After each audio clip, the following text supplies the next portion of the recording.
Um, the view. Amazing. Hey Claire, how you doing? You good? Hey, yeah, I'm Hey, okay, hey, thank hey. you. I'm all right. Amazing. Good, good. Well, happy it's Monday, isn't it, today? Happy Monday. I'm in a slightly different place to normal, so I'm just kind of getting to grips with the technology. There's a few people that have said that they're not able to make the live, but they're going to be catching us up on the replay. So let me just check, I am definitely recording. I am amazing. So as ever, I'll try and make this as interactive as possible for you guys. Can you hear me okay? Just to check that the tech is working. Wicked. Awesome. Amazing. So I am just gonna let me just check. So yeah, I will try and make this as interactive as possible. And as true to my word, I will do my best to keep this to 20, 30 minutes. Total. We're already 10 past now. So yeah, I'll try and keep this Stop laughing, Ildiko. You were all late coming on the call. That's why I'm late. So I'm blaming everybody else.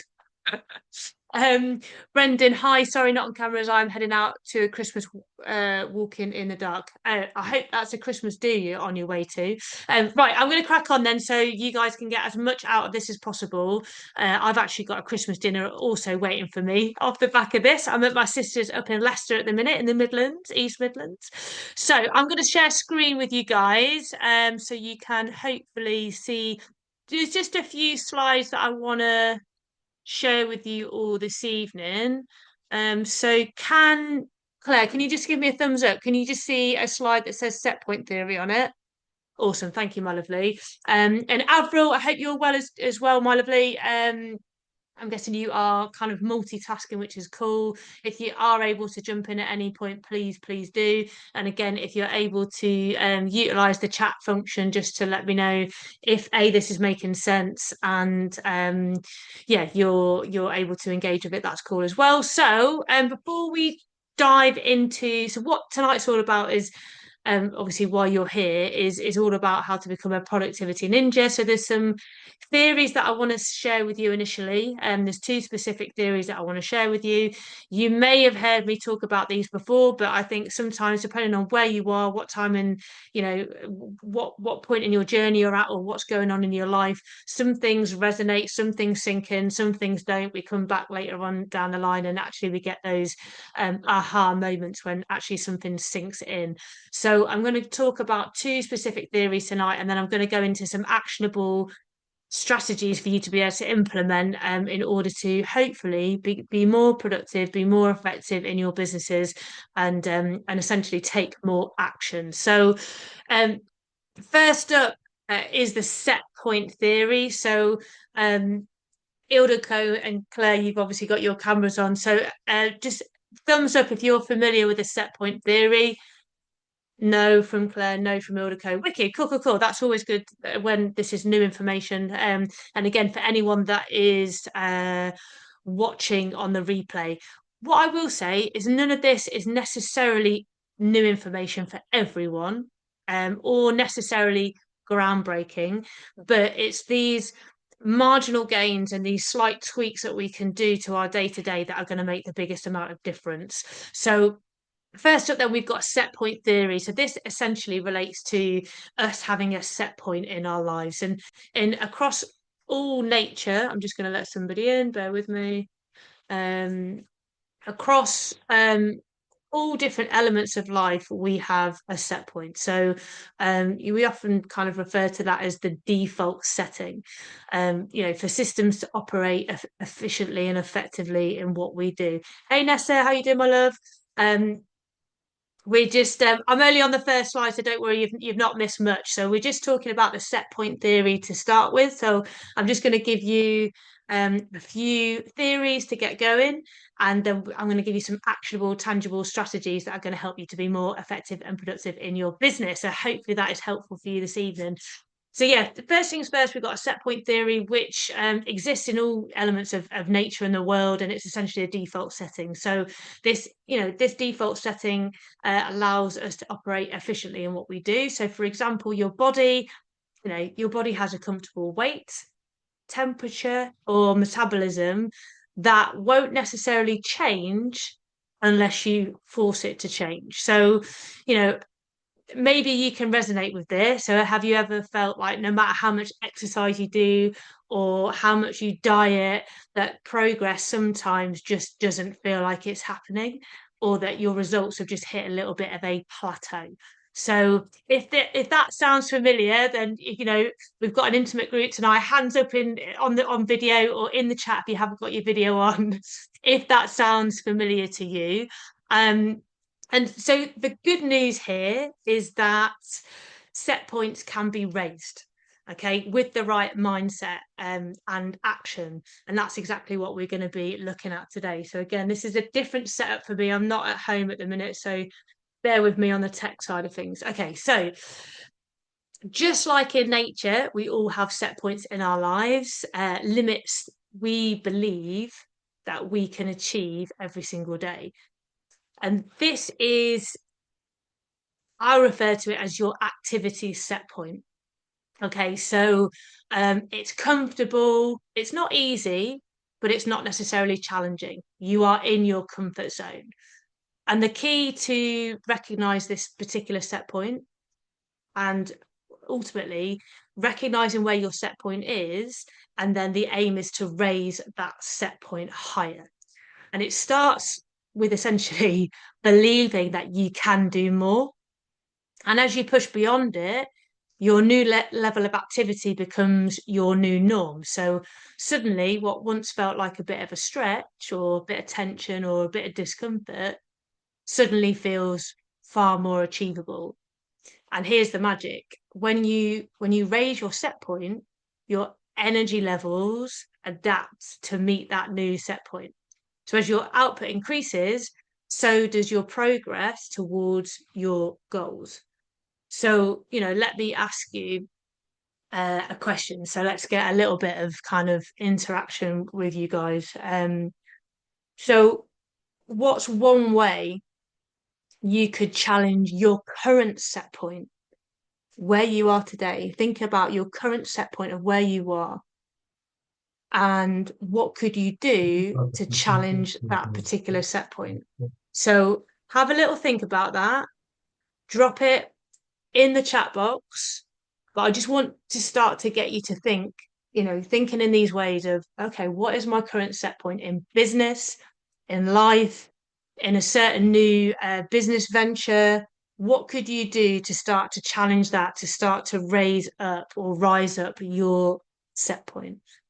Claire, get up earlier. Yeah, awesome. So yeah, so suddenly it's just starting to kind of think about what have we got control of, where we can actively put the right actions in place to raise our set point from where it is right now to where we want it to get to. Okay, so Nessa, set higher targets on a daily task. Yeah, love it. And I'm super into that in terms of measuring and like measuring success and finding tangible ways in which we can measure our own success, and also that we can reflect back on that to see if we are either progressing in the way that we want to, or we're stagnating and actually we need to do more things to move forward. So that's one particular theory, which again is just kind of I'm just touching on things this evening, but the first one is set point, and that ultimately we have the control to be able to raise our own set point if we believe it so. The second theory that I want to just touch on this evening is the 10x theory. So anyone that's come across Grant Cardone, it's a little bit of a controversial character. He's a bit like Marmite. Some people absolutely love him. Some people can't stand the guy.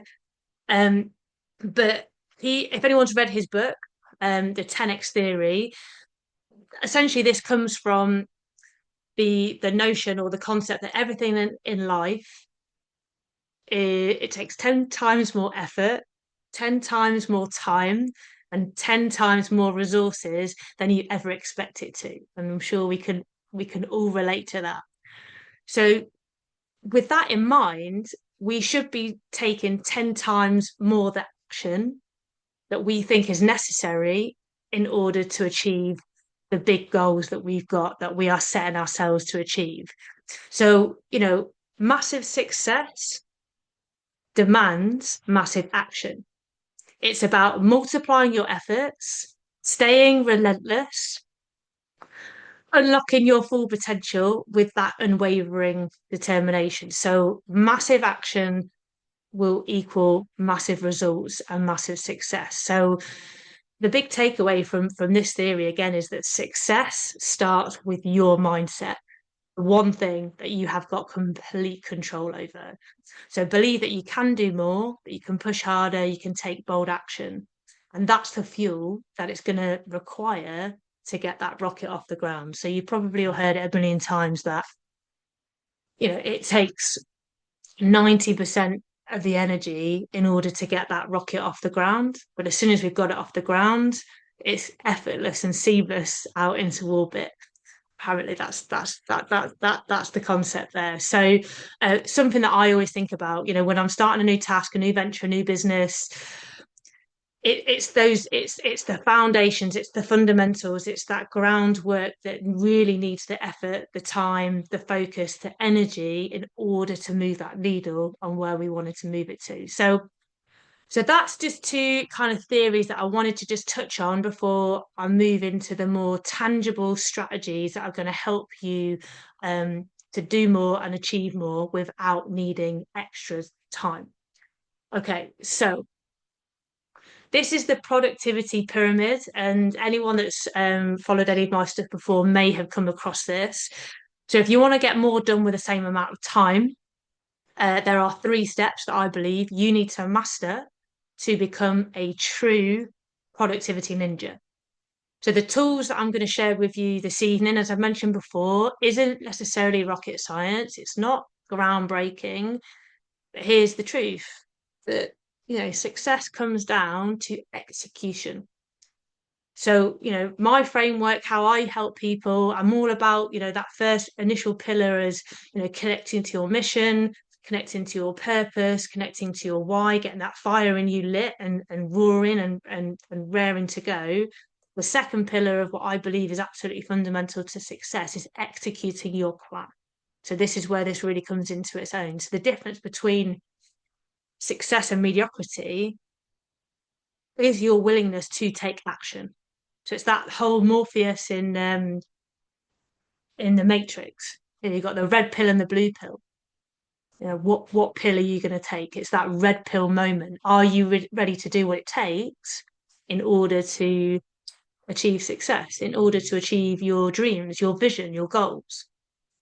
So and is this making sense so far? I'll just get some hands in the air like you just don't care. Yeah, wicked, cool. And yeah, I will check back in as much as possible on the comments as well, guys. And so if you do have any questions, please let me know in the comments and I will come to you when there is a moment to do so. So, okay, 3 steps. So the first level of that pyramid is all about productivity. Okay, so productivity is, in my eyes, about prioritization. So if you can prioritize what you do, and so by mastering this, you're going to feel more organized, you're going to tackle the important stuff, you're going to reduce overwhelm that you feel, and hopefully you're going to have a far, far better work-life balance. So prioritization is the number 1 step. Number 2 step is focus. So this is all about sharpening your focus to get more out of every single minute. Saying goodbye to procrastinations and distractions. And let's face it, we live in a digital, fast-paced world right now with, opportunities and temptations absolutely everywhere. So, now more than ever, the ability to focus on one task from start to finish is more important than it's ever been. So if we can, avoid the procrastination, the distractions, then we can gain that clarity, the momentum, the positive momentum, and the problem-solving power that we're going to need on a day-to-day basis with what's coming in thick and fast into our business. And then step number 3 is all about efficiency. So once you've nailed the first 2, so prioritization and the focus, efficiency is like the cherry on the top. So this is when we can complete tasks faster, we can meet deadlines sooner, and we can make progress quicker toward all of our goals. And when you can combine all of these three, you're going to be unstoppable. So, who would like a little bit of that? So, hands up. Who would like to be unstoppable? Yes, amazing. Yes, okay, cool, cool, cool. Right, okay, so let's dive in. So, first things first, then we've got prioritization, that first step. Um, so who here procrastinates maybe by doing the easy tasks first in the day and avoiding the big important ones? I know I've certainly been guilty of that in the past. Who else? Who else? Yeah, Avril's got her hand up. Nessa's got her hand up. Claire. Yeah, it's human nature, the path of least resistance, isn't it? To tick off the to-do list to get the easy stuff done so we feel like we've done stuff for the day. So, you're not alone. We're all guilty of it. But here's the truth. Procrastination is productivity's worst enemy. And you've probably heard that phrase before. So eat the frog. So Brian Tracy, has anyone heard of Brian Tracy? He's one of the, stalwarts of personal development. He's got loads of stuff out there. So I would definitely recommend, if you're into personal development, if you're into business growth and becoming the best possible version of yourself and seeking those marginal gains, then Brian Tracy is again, he's one of the founders really of the whole kind of self-development movement. So he coined the phrase, the concept, eat that frog. Okay. So essentially your frog is the hardest, most important task of the day, the one that you're most likely to avoid. So by tackling it first, you'll clear the mental clutter, you'll build the positive momentum, and you will set yourself up for success for the rest of the day. So a little question again, and again, please feel free to use the chat box. What's your frog today?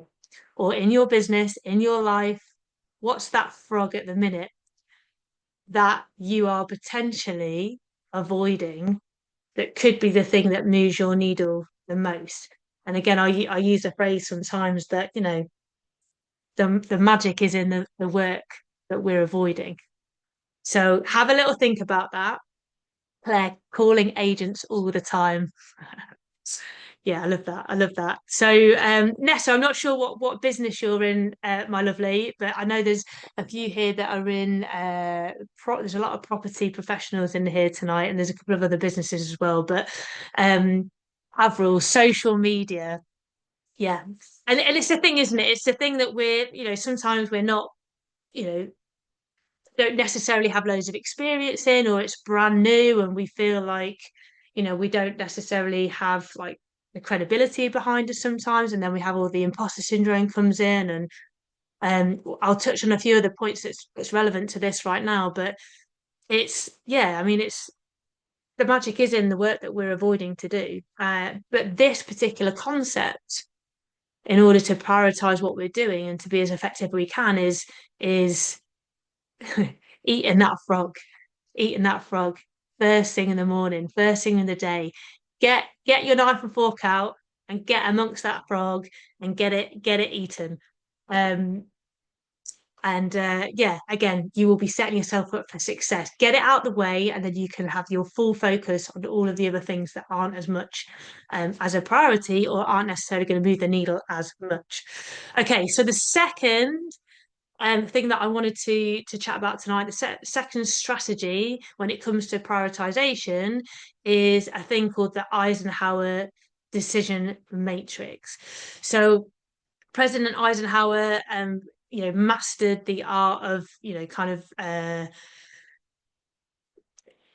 deciding on tough decisions, making decisions, being decisive on a daily basis. And he created this simple matrix to help us to prioritize tasks by urgency and by importance. So again, if you haven't come across this before, there's lots of different iterations and how you can dress this up. But again, it's essentially coming down to how we prioritize the tasks that we do. So in this particular matrix, we've got the green, quadrant at the top left. So this is, if it's important and if it's urgent, we need to do these first.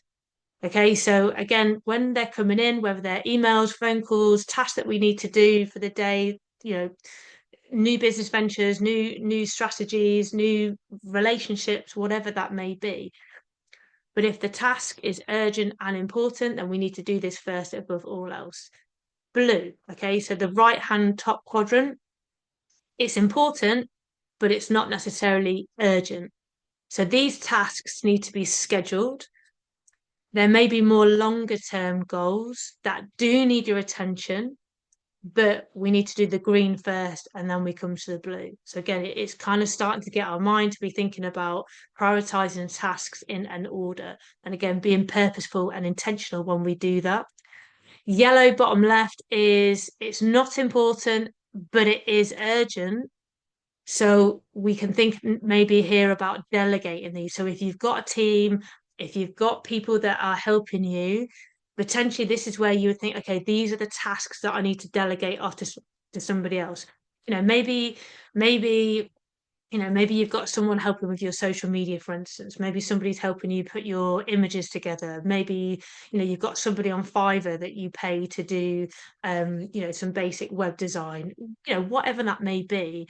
But it's now starting to think from a strategic point of view of, what your skill sets are, what you can kind of do quickly, the tasks that have got the main the highest priority to them, where you can do it and it's urgent, you can get it done and it's important. And then it's thinking, okay, well, what are the tasks maybe not as important that I could get somebody else to do for me? And then you've got the red bottom right hand quadrant. This is not important and this is not urgent, so these are the tasks that just get deleted. These are the time wasted tasks. Maybe they're other people coming in trying to suck you dry of your time, making their problems your problems. It's tasks that are not important and not urgent that you're able to then just kind of delete and get rid of. So it's just a way to start to strategize how you view things coming in. That is hopefully going to help you quite quickly to be able to see where does this particular task fit. So with this and eating the frog, that's two powerful tools to prioritize like a pro. So that is the bottom rung of our productivity pyramid. Again, all focused towards just helping you to prioritize a little bit better. Okay, so next then focus. This is the second step of the productivity pyramid. So time blocking. So when it comes to taking control of your schedule and leveling up your focus, this is the holy grail, in my opinion. So when I left the military, I'll admit I struggled without the structure. So 21 years in the military, every single day I had structure to my routine. You have call the hands at a certain time in the day. You had, certain different breakfasts at different days of the week. All your time was absolutely kind of structured and periodized for you. So when I left, I didn't have that anymore. So quite quickly I recognized this was an issue, and thankfully I found this particular strategy quite quickly. So time blocking, for those that don't do it already, this is essentially a way to schedule specific blocks of your time for tasks and are going to allow you the freedom to be able to stick to those tasks. So we start with our non-negotiables. So when we're mapping this out, sleep, exercise, meals, downtime. So when we're looking at blocking out our time, they're the non-negotiables. Could be the school run, whatever the things in your world, in your day, in your week that are non-negotiable to you. Could be your affirmations, could be your journaling, whatever it takes for you to kind of start your day the way you need to start it. So that they're the ones that get planned in first. And these are the things ultimately that are going to build resilience and well-being too, especially if we're thinking about sleep, exercise, the right nutrition, the right amount of downtime to be able to switch off and reset and have a bit of R&R when we need it. So this is the stuff that gets planned in first. So for work, for business related stuff, I personally split my time into three different areas. So I've got strategy. So that's like the vision, the goals, and future planning. So what's next? I've got operations. So this is like more of the day-to-day stuff. So the emails, the tasks, the tactical work that comes in. And then I've got engagements. So this is about building relationships, networking, calls, meetings, doing stuff with my community where I'm building rapport and I'm adding value. So that's how I time block out my time in three very specific areas. And the biggest benefit of this is it really helps to create a much, much better work-life balance. Because when you block time for work and play, you're going to feel in more control, more confident, and you're going to be able to achieve more with hopefully a lot less stress along the way because you've got complete control over it. It's that empowerment of, you being in control of your day rather than somebody else being in control of it for you, because that's what happens. If we don't control our own time, somebody else will quite happily control it for us. And I'm sure everyone can relate to that on some level. So just as a bit of an example, this is for those that haven't maybe seen this before and might not be familiar with it, time blocking. This is just a bit of a generic example. And you'll notice two things straight away when it comes to this is that number one, it's colourful. So, using colours to categorize tasks like red for operations, blue maybe for networking, green for strategy. It's quick, it's visual, and it allows you to see where you're spending your time. And again, that feeling of empowerment and control that you will get with that. And everyone's going to have their own way of doing things. Everyone will have, you'll have your own sections, you have your own colors, you have your own things that you relate to. um the most important thing is having something that resonates with you, and ultimately this is designed to make your life easier, not harder. And the second thing that you'll notice is it's full. In this particular example, it's full. Every single time is blocked out, but it is balanced because it's full because you've put all of your non-negotiables in there first. So you're blocking out your time for your breaks, your exercise, your mindfulness activities. They're all scheduled in there as well. So in this example, grey is for lunch or free blocks. So again, you can put your free blocks in there as well. And salmon pink is for exercise. But every single moment is intentional, even the downtime. So time blocking like this, in my opinion, can massively transform how you work and how you live. So it'd be really cool to know. Does anyone here currently use time blocking at the minute? Is that something in your day-to-day lives and your businesses? Is this something that you're using? Again, Claire, on and off. And the thing is, it's like anything. It's Nessa not at the moment, and it's like anything. It's getting into a new routine. It's building a new positive habit. Takes a little bit of time sometimes to get used to. Claire, I keep letting it drop. Yeah, and the thing is, sometimes if like life gets a bit hectic, and you've got the family, you've got children, you've got multiple jobs, multiple businesses, multiple kind of strands of activity and work going on, and it's sometimes it can fall off like anything, like anything can, we're human at the end of the day. But again, I'm hoping that tonight's session, if it is something that you're aware of, that maybe this just gives you a bit of a bit of drive and a bit of motivation to pick it back up again. Or maybe if you haven't seen this before, this is something brand new that you can start to play with. And, maybe just start to map out a few boxes to start with of your day.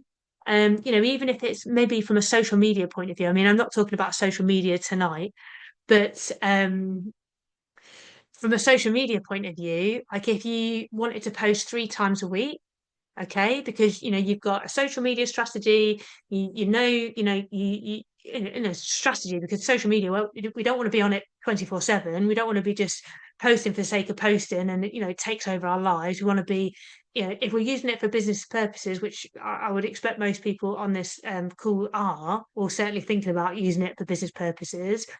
We want a strategy behind us. We want to know exactly, we want to do it with purpose and intention.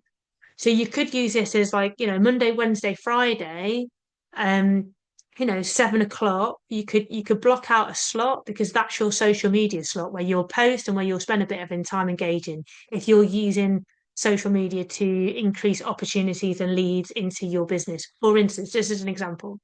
Avril, what's GSD? GSD is get shit done. So that's apologies for the language. Yeah, so get shit done is the word du jour.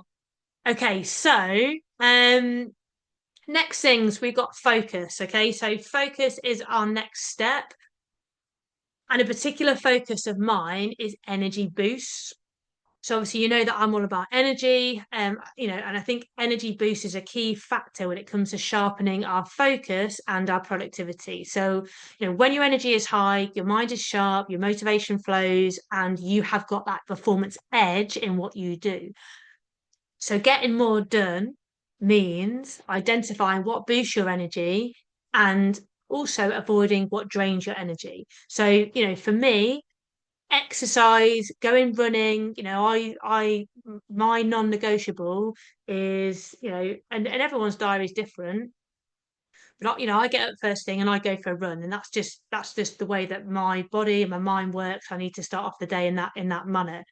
And it massively boosts my energy, and it gives me that focus for the rest of the day.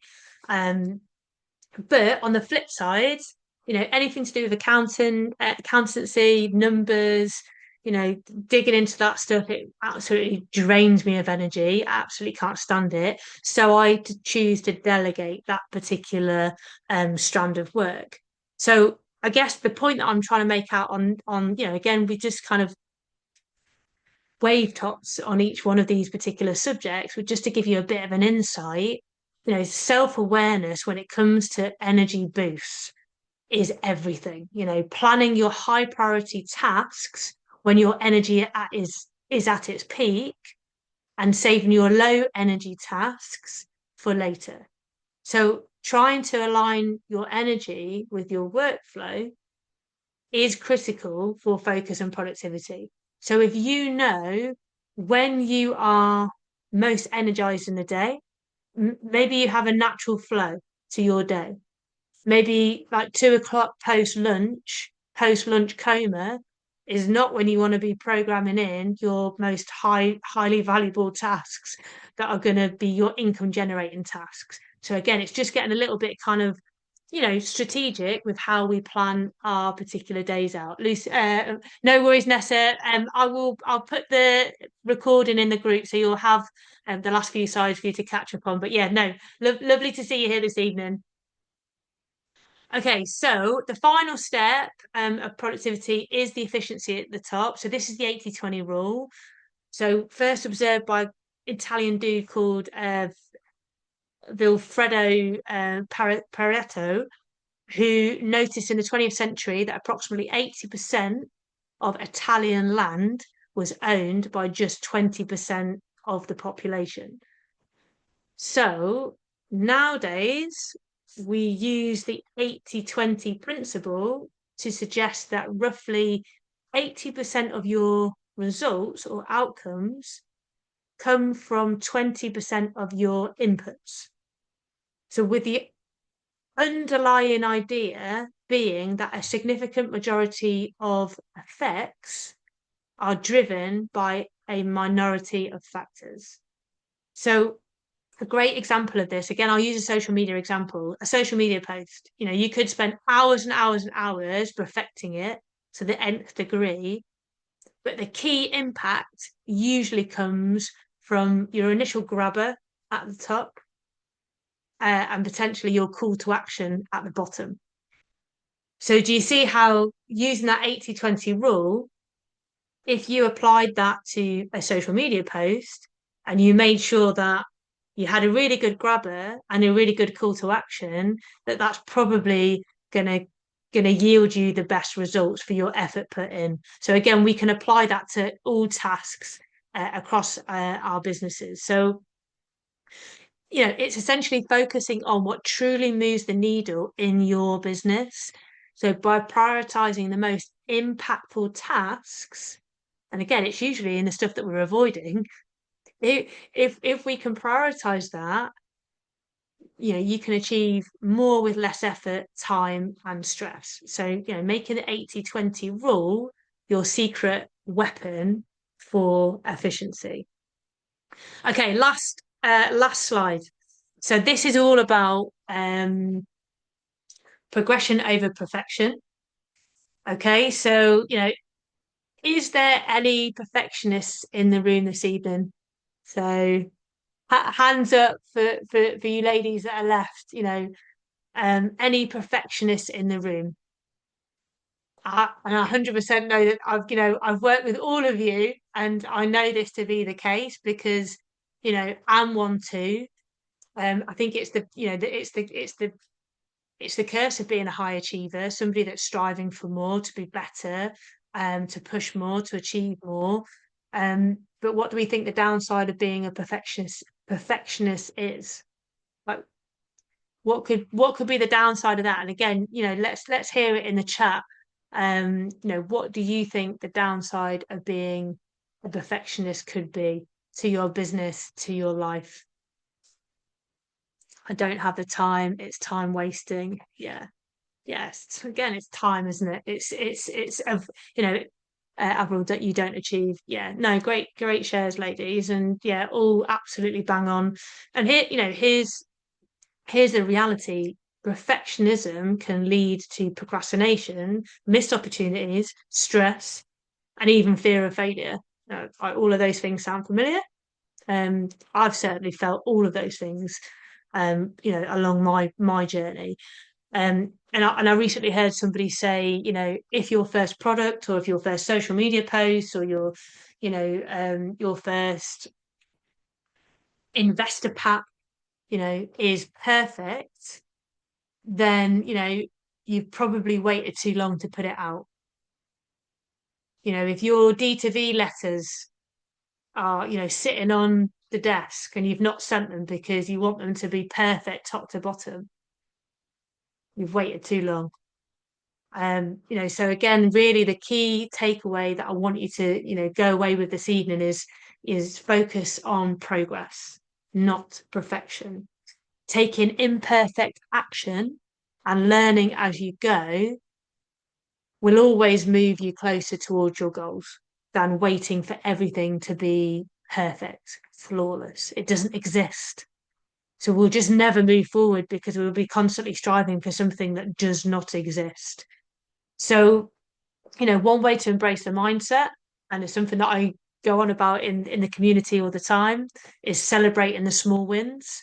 Whether it's completing one task or making incremental progress, it's reflecting on those victories, it's reflecting on those wins, because that's the stuff that's going to give you that extra drive, extra motivation, extra pat on the back, because you are actually achieving. It's just too easy sometimes just to neglect that. And it's a really great way of reminding you that you are moving forward in what you're doing. So, lasting kind of thought really for you guys to leave with is, progress beats perfection every single time. Okay, take the first step, keep growing, and the results will follow. So, yeah, a few little slides. I think that was okay. Little quote to finish off on. I always had the uncomfortable feeling that if I wasn't sitting in front of a computer typing, I was wasting my time. but I pushed myself to take a wider view of what was productive. Time spent with my family and friends was never wasted. So I think this is a great quote because everything that we've talked about tonight is all about moving our businesses forwards, being more effective, being more efficient, being more strategic, doing more with less.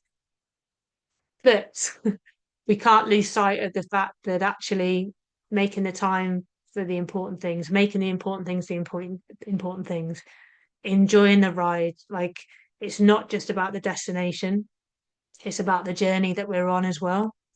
And it's about embracing every single minute of that and not feeling guilty for spending time with the people that matter most to us and doing the things that bring us joy and bring us energy and bring us fulfillment. So I just wanted to end off on that slide as well because I think it's really important. So I'm going to stop sharing my screen, although again I'm on a different computer tonight, so I have no idea where anything is. Um, I don't know how we're doing. I've literally no idea where anything is. Um, bear with.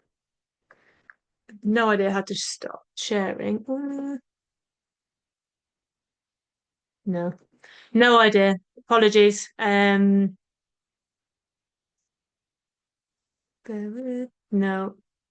move that out of the way. Can you see me still?